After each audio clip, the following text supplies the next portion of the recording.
And I'm here with Senator Tiara Mack, here again in Providence at the location of the police riot that just took place a day or so ago.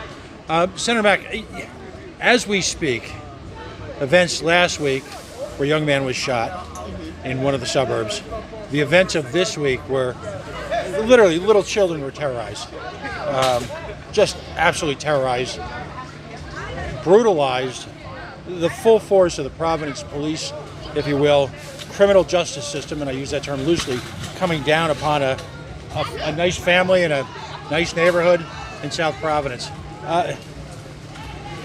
With respect to the LEOBOR bill, the Law Enforcement Officer Bill of Rights, and a number of other pieces of legislation that you put to perform serious surgery, if you will, on our quote-unquote criminal justice system, is this a signal? If they can't see through this, what will it take? Honestly, I don't know, but that's a question that we ask too often. When will they actually see that we cannot reform a system and we cannot continue to endorse a system where literal children, babies, are brutalized on camera in front of their families in their own homes? 19 police officers showed up for a noise violation. They showed up for a interpersonal conflict. 19 police cruisers for a family with children. It just makes no sense. And anyone who is not using this moment as a way to start the conversation about how we have true police accountability, because none of those 19 officers should be allowed to be on the force at all.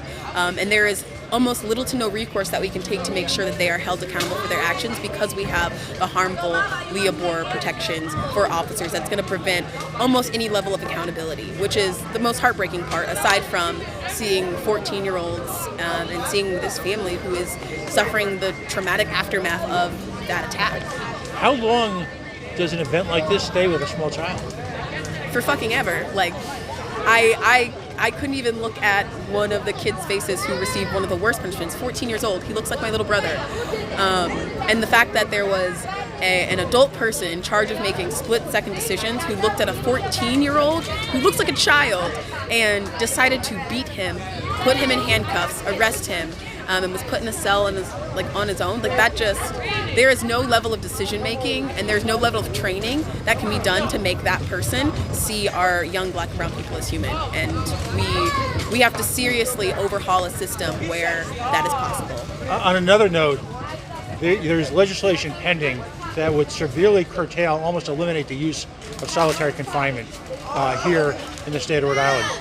Under something, and this is a point we tried to drive home with the administration, under what's something called the Mandela Rules in the United Nations, Rhode Island is, not technically, is a torture state. When you combine the events of the last week, both in Coventry, West Greenwich, up here in Providence, and you look at what's happening in the Adult Correctional Institute in Cranston, can there be any disputing that? No, but these are conversations with leaders who are not ready to engage in what it means to actually address the systemic violence against people in our community. There are many instances where we see, we hear, we call it torture, we call it police brutality. We can call it by the names that we know it is, and there are still leaders who have the power to move forward these decisions, and they're not engaging in these issues. And that's why we need to elect more elected officials who are willing to come and see and experience the hard work of the different levels of injustice that are in our communities. Right. Final question. There is now, well, let's just say it was assumed by many that when the session ended this week, that there would be a special session in September. That's soothed the angst of a number of activists who thought, okay, we could just continue on our work during the summer. Now there are rumors to the effect that we won't see a General Assembly in session until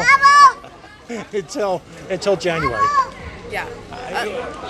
Honestly, it's up in the air. It would be a shame if that was the case, and I have very little trust or faith in our leadership to make the right decisions.